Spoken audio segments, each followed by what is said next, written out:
Welcome to the Beach House 34 podcast, where we dive into the world of the unexplained, the mysterious, and the eerie. Gird yourself to listen to stories about haunted houses, things that go bump in the night, and make you question your mental faculties. Sure to make you look over your shoulder at every dark corner.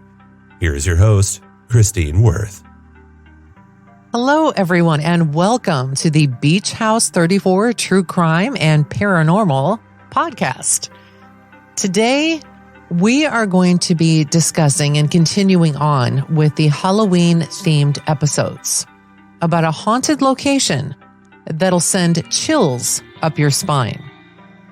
Beginning on July 9th of 1974, a series of events occurred to one typical Midwestern family in the small town of Merrill, Michigan. Population of around 700 people. What happened to them would haunt them for the rest of their lives. To this day, no one really knows what was in the house, and evidently still exists there today. What you'll hear in today's podcast is their harrowing story. This is the story of the house on Dice Road.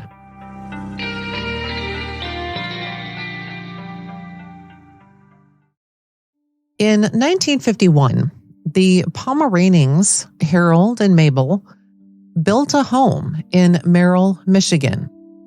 2 years later, their oldest son, Dwayne, was born, and 2 years after that, Terry was born.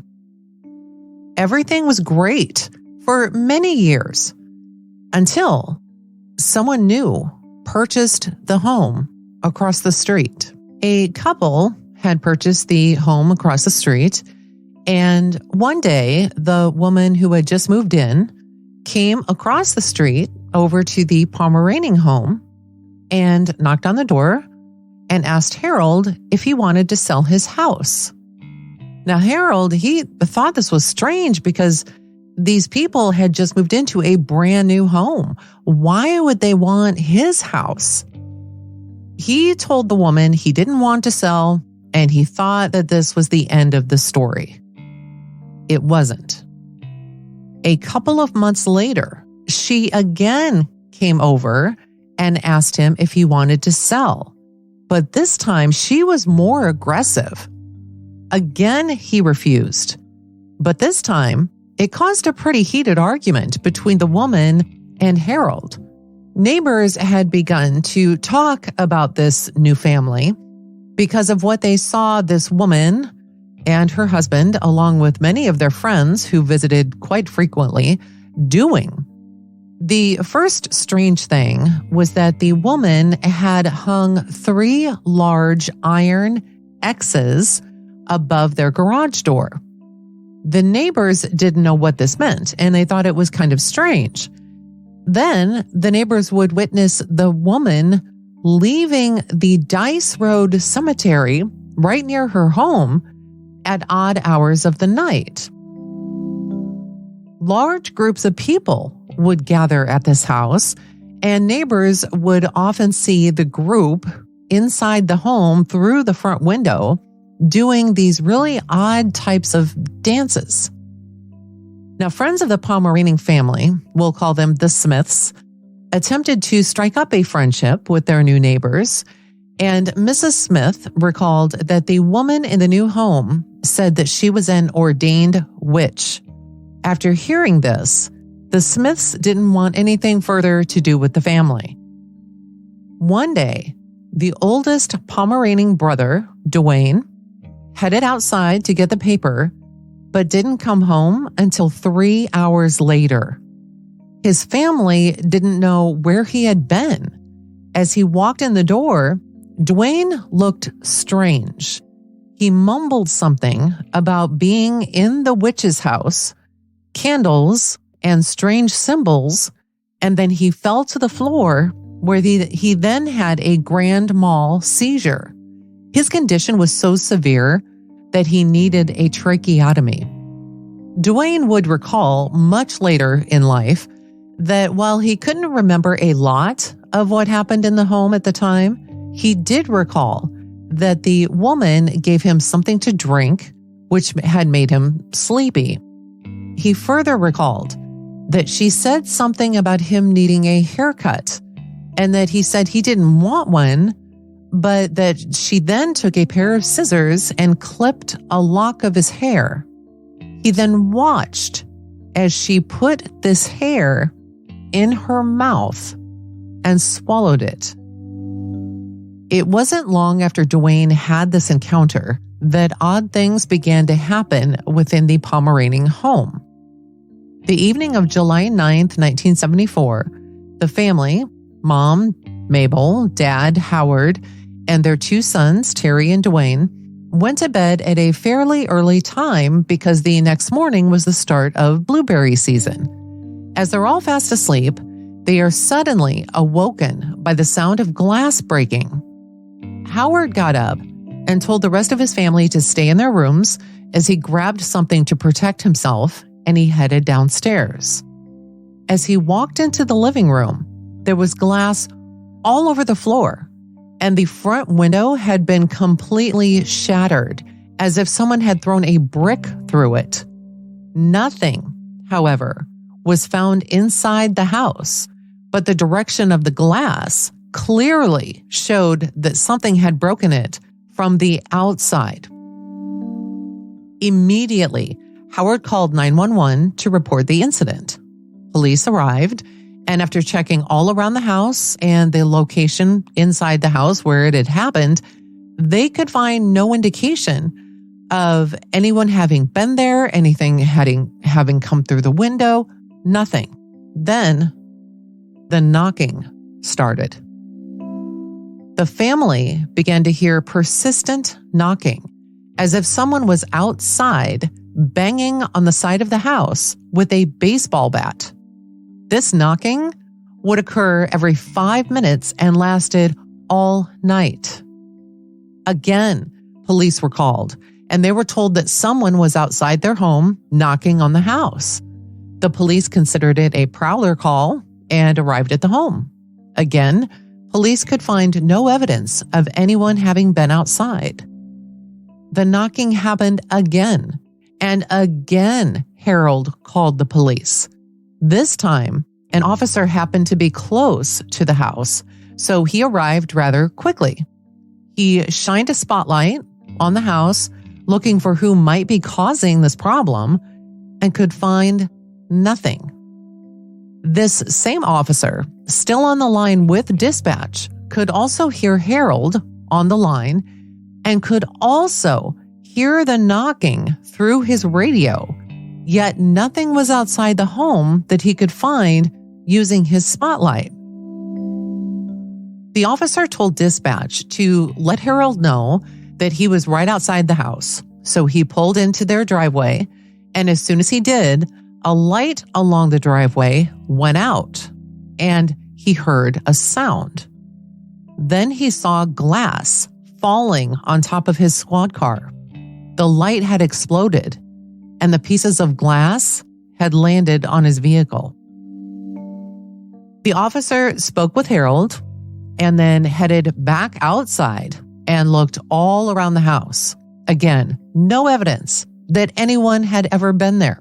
When the officer finished searching outside, he went back inside and spoke to Harold, telling him what he had found, or rather, didn't find. As he's turning to leave the home, a picture fell from the wall. As he looked at this picture, he noticed that everything was still intact.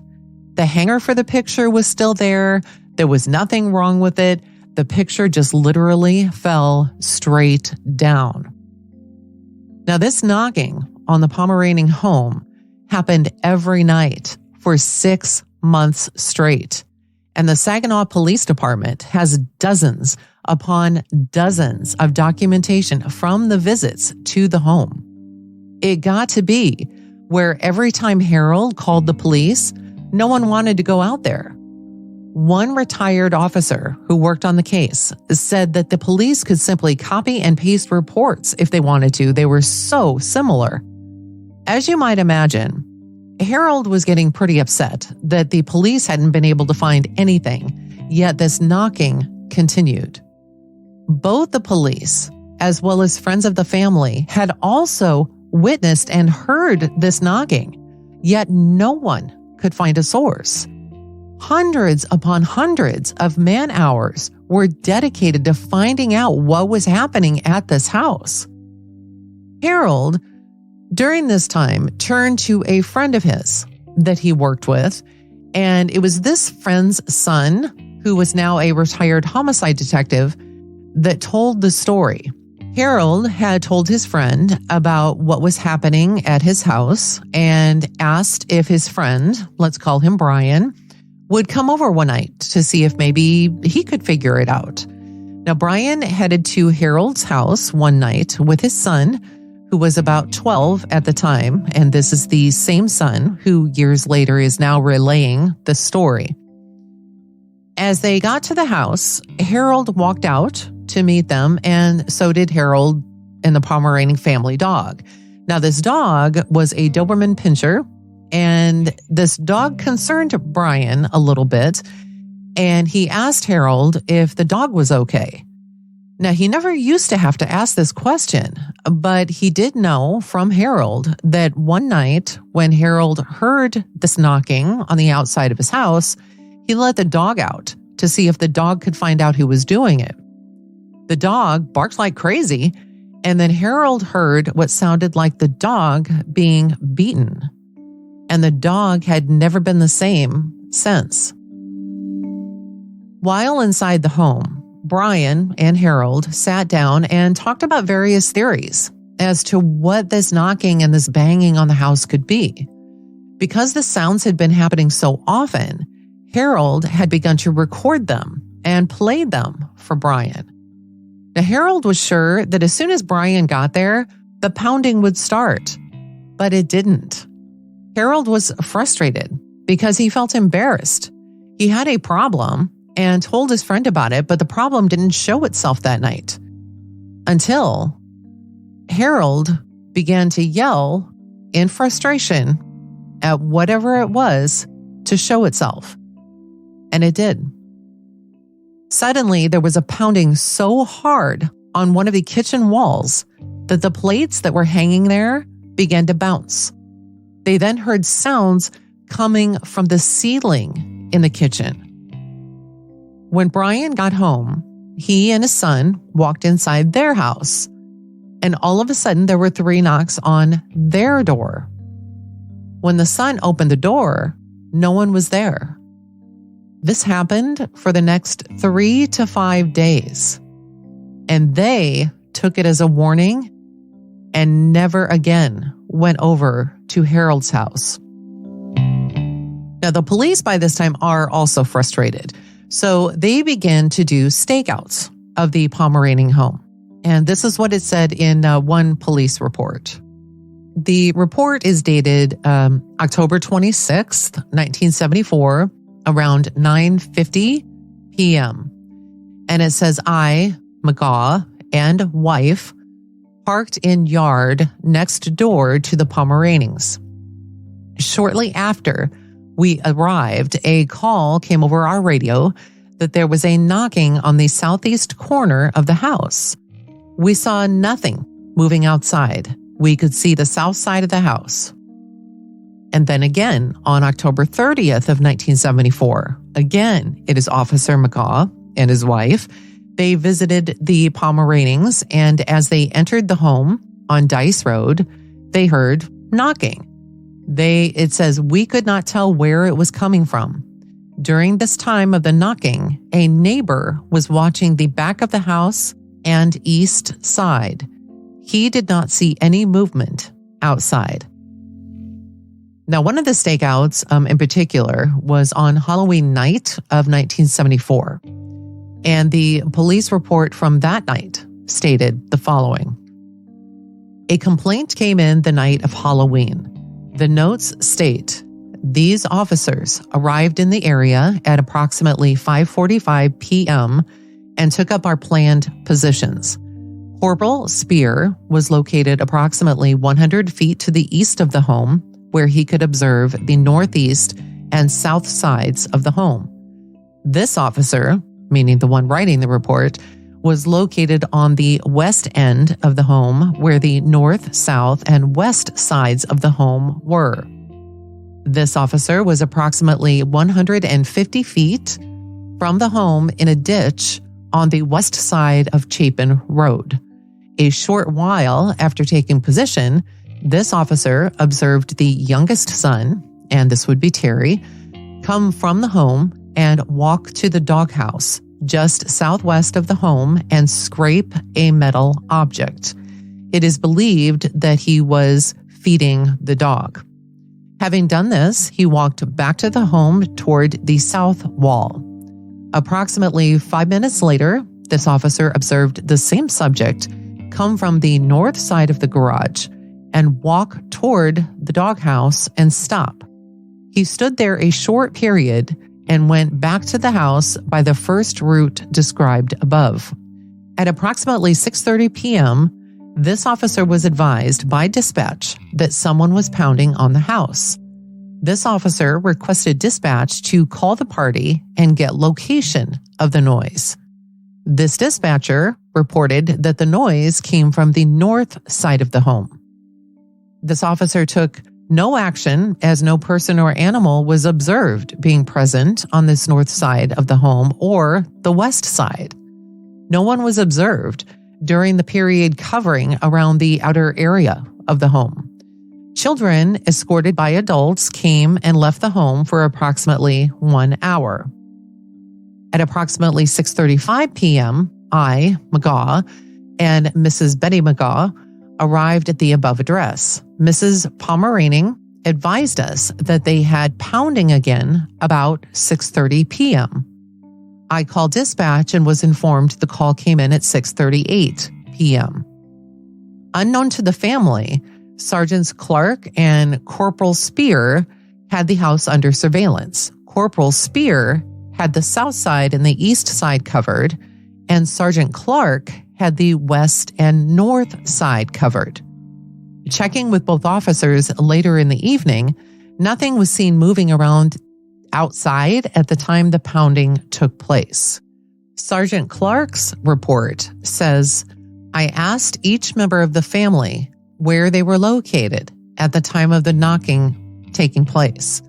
The mother was in the living room and the oldest son was washing dishes and the youngest son was drying dishes.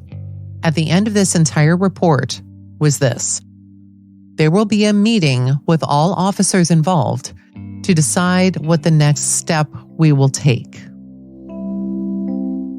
So essentially, here's how this whole police report played out, which also includes some additional information.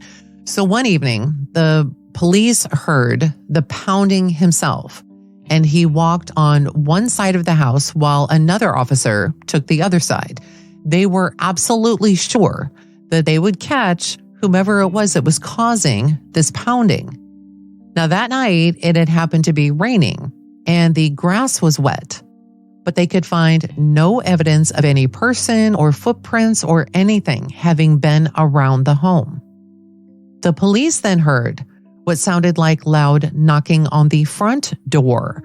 And over the radio, as the officer is relaying this information, he could actually hear the pounding. It was so loud. But officers in front of the house were looking straight at the front door, and no one was there. It was then that the police determined that the sound had to be coming from inside the house because they could never find anything outside. Now, at the time, one of their sons, Terry, is 18 years old. And since the police can't find anything outside the house and they determined that, hey, it must be coming from inside the house, Terry is now considered a suspect. One of the former police captains who actually worked on the case stated that he got the impression that Terry knew more about what was happening in the house than he was letting on. The police had Terry take a polygraph test, and Terry would later say that they tried to trick him by asking him the same questions but in different ways. When it was all said and done, Terry passed with flying colors. The family, now thoroughly frustrated at this point, decided to call their pastor to come out to the house and to bless it, but he refused. The family then decided to call a Catholic priest who did come out and blessed both the inside and the outside of the home. And according to Terry, after this happened, quote, all hell broke loose. The knocking stopped, but then the explosions began. Yes, explosions. These explosions came from underneath the house and caused the entire house to shake. Most of the explosions happened below the floor in the kitchen. Now, during the time these explosions were happening in the house, police tried to record the sounds, but each time they started up the tape recorder, the tape would continue to record until eventually the tape would run out. And when they'd have to take out the tape to replace it with a brand new one, it was always during this replacement of the tape that the sounds, the explosions occurred, as if whatever it was intelligent enough and was waiting for that exact moment to make itself known. Now, the explosions were described as sounding like a sonic boom that came from just beneath their feet. One deputy estimated that the strength of the explosion was the equivalent of 3/4 pound of TNT. One of the explosions rocked the house so hard that it caused the ceiling in the kitchen to crack from one end to the other. The police, they called in everyone they could think of to try and find the sources of this knocking and now the explosions. They called the aviation department from the nearby airport, thinking that it might be coming from there. They called utility companies. They called phone companies. They called in the MSP Intelligence Technical Service Unit. And still nothing could be pinpointed as to the cause of the strange occurrences within the home. And regarding these explosions, there is a police report that goes as follows. And this is a supplementary report that is done on January 5th of 1975. And within the report, it says complaints, and the nature of the complaint is listed as explosions. And it goes like this. This officer was again dispatched to the above address at about 2:30 p.m. Upon arrival, this office was informed about the sergeants from Lansing that had spent the night at the residence and had departed about 6 o'clock in the morning. Nothing had happened until about 1:50 p.m. This officer arrived at about 3 p.m. with Deputy Sugar, and we heard the last 4 blasts. Times of the blasts were as follows: 1:50 p.m., 1:58 p.m., 2:07 p.m., 2:11 p.m., 2:13, 2:17, 2:24, 2:28, 2:55, 3:15, 3:17, and finally 3:48, where there were 2 explosions heard. It was reported to this officer by Mr. Pomeraning that while the sergeants from Lansing were at the Pomeraning home, nothing happened. They heard a blast or 2, but they were unable to get their equipment set up to record anything on it. And at this time, in this report, there is nothing further I can add. So on January 21st of 1975, an article appeared in the Saginaw newspaper. And by this time, the Pomeraning family, they had been dealing with pounding on the house and now explosions from inside the home for 6 months. The Pomeraning family, they had no idea the article was even going to be published, and they only found out because of a quick trip to a local store. And here's what happened. One day, while Terry was going with his dad to the local drugstore, Terry ran inside to get a newspaper. And as he looked down, he couldn't believe what he saw on the front page. His house was pictured front and center, and underneath the article, it read, "Haunted house remains a mystery at Merrill." The same day, Harold Pomeraning called the police to issue a formal complaint. The police report stated the following. This officer went to the Dice Road address and there spoke with the complainant, who was very upset about a news article that did appear in the Saginaw News on Tuesday, January 21st, 1975. The complainant showed this officer the newspaper and pointed out the article appearing on the front page. Along with the news article was a picture of the complainant's home. The complainant further states that he did not give anyone permission to release this information to the public, and further would like to know how the news got a hold of the information.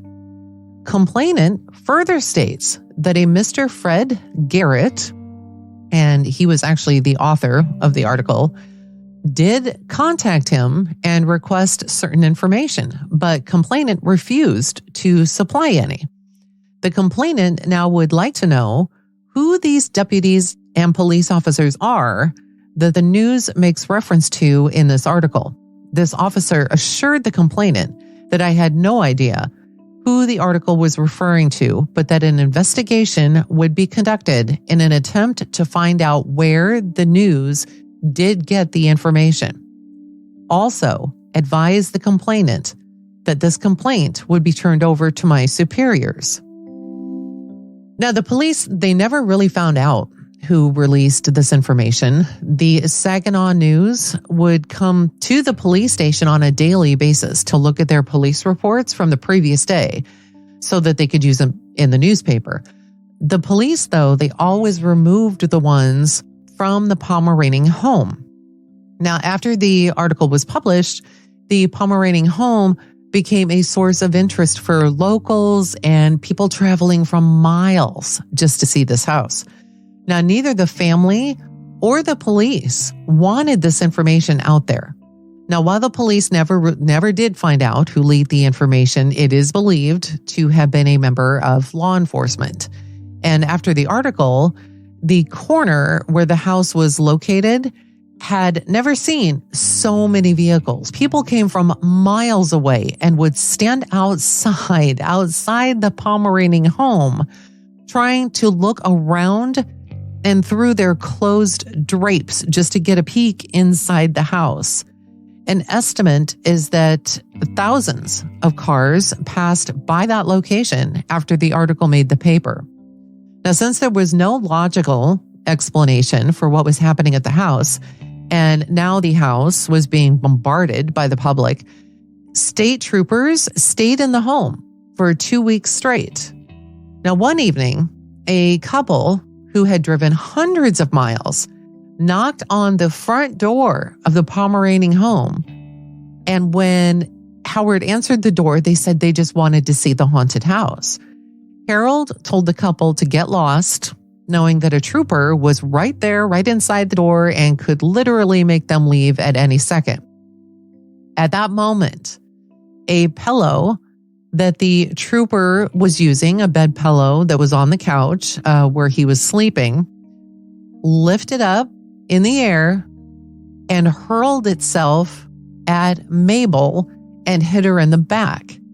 It landed lengthwise so that the pillow covered Mabel's neck all the way down to her lower back, and it just stayed there. When two teenage family members who were also at the house, along with Terry and Dwayne, tried to take this pillow off of their mother, it wouldn't budge.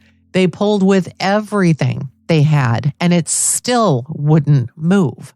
The pillow stayed stuck to Mabel for 10 minutes before just simply dropping to the ground.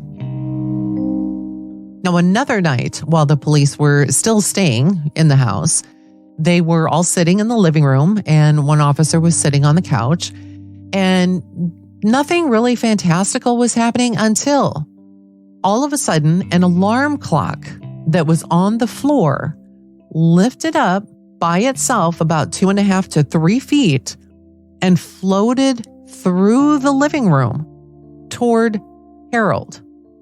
Harold put up his arms to defend himself, thinking he was going to get hit by this thing, but the clock just floated around his head and then went back to the position it had started in. A third incident was witnessed by about 12 to 15 people, including police officers. All of them were standing in the kitchen when all of a sudden, through the air conditioner that sat in the window, a voice was heard. It was a deep male voice that said it was going to kill Harold, Mabel, and Dwayne. Terry and Dwayne, as they got older, were never able to get that voice out of their heads. Now, because of this new incident, the police called in someone to check out this air conditioner, thinking surely there has to be some kind of speaker or electronic device inside. So someone did show up, took the whole thing apart, and found absolutely nothing. A professor who worked for Duke University at the time in the parapsychology department had received a call from the Michigan State Police, this Michigan State Police unit that is often referred to as the mini FBI. And this mini FBI had been contacted by local police to help try and figure out what in the world is happening inside this house. Now, the well-known professor from Duke, Jerry Solfin, made the trip to the home after he had sat down to discuss things with the family, and he drew a map to help the family kind of pinpoint where all of the incidents were happening. The family called it a night. The next morning, Jerry got up and he took a shower. After he got dressed and headed downstairs to the kitchen, he started to smell something. And he asked others if they could smell something too. And looking around the house, it was discovered that the damp towel that Jerry had just used for his shower was completely engulfed in flames. Not long after this, there was another fire in the home. And the police report for this fire stated the following: March 21st, 1975. Mr. Pomeranian advised that he had built the house himself in October 1951 prior to his marriage, and that they had lived in the house since that time. Further, that on Wednesday night, February 12th, 1975, that they had had another fire, which they did not report, and that consisted of the burning of a roll of toilet paper hanging on the toilet paper dispenser in the bathroom. Mr. Pomeranian advised that he was not home at the time, that Mrs. Pomeranian and Dwayne were there at the time, and the officer re-interviewed Mrs. Pomeranian and Dwayne about this incident. They advised that there was approximately a half a roll of toilet paper on the dispenser, that at about 4:25 p.m., they could smell the odor of smoke in the house as they were preparing to go to church for Ash Wednesday. They went to the bathroom and looked in and saw that the roll of toilet paper was burnt almost completely through, and that a couple of tiles had popped off the wall just above the toilet paper dispenser, and that the curtains were singed. Undersigned officer interviewed James Dzelski and Fred Schmidt. The former is an adjuster with the Frankenmuth Mutual Insurance Company, and the latter is the claims manager of the Frankenmuth Mutual Insurance Company. They advise that they were at the Pomeranian residence on the morning of Thursday, January 13th, 1975, and that the Pomeranians had showed them the toilet paper, which had burned the previous night. They advised that there was nothing left of the toilet paper with the exception of a small amount of ash, which clung to the dispenser. The Pomeranians were questioned as to their willingness to take a polygraph examination as to their involvement in setting the fires. They all advised that they were willing to take the polygraph and were very desirous of reaching a conclusion to this matter as the problems in this house have been occurring since July 1974, and they were as anxious as anybody to get the matter cleared up. So underneath this report, there was a section called Remarks, and this is what it said. Undersigned officer contacted Detective Sergeant Ronald Bushine, polygraph examiner at the Bay City Police Post, and Sergeant Bushine advised that he had tested Terry sometime previous in regards to another complaint. And this is a series of unexplained noises and explosions and voices, which officers were unable to determine the origin of, which were taking place at the same residence. At that time, Terry passed the polygraph examination, showing that he was truthful in not knowing anything about the origin of these noises. Sergeant Bushine advised of the suspicions by undersigned officer and that if anyone in the family is involved, it must be Dwayne Pomeranian. However, Dwayne does have medical problems with epilepsy and is on a large amount of medication. Sergeant Bushine advised that he would like to wait until the results of the lab analysis had been determined, and also that the photographs have returned before testing Dwayne and Mrs. Pomeranian in this fire. It should be noted that, and this is still in the report, that 2 members of the Duke University Psychical Research Foundation, Durham, North Carolina, have been conducting extensive testing at the residence to determine the source of the strange noises and strange occurrences taking place there. It is felt by all parties involved that there is some supernatural phenomena occurring at this location, and that it also could be the cause of the fires which have occurred.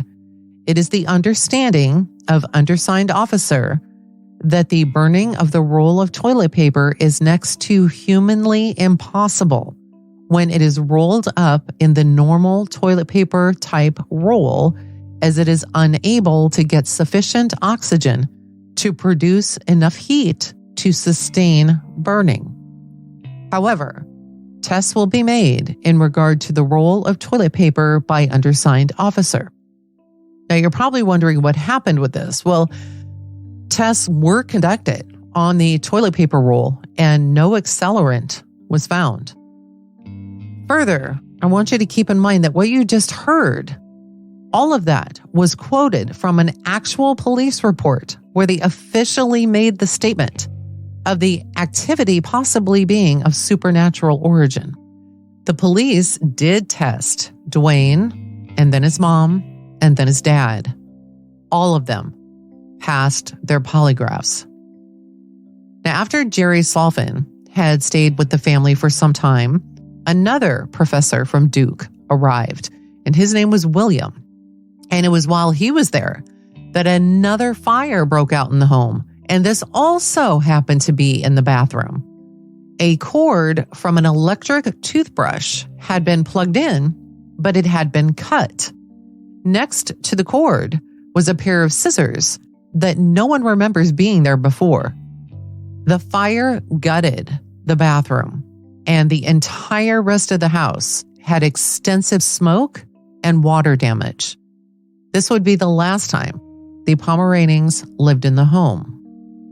Now, when the professors from Duke were finished with their reports on the house, they believed that the occurrences in the house were paranormal poltergeist phenomena. The townspeople, though, fully believed it to be witchcraft. And it should be noted that Terry believes this as well.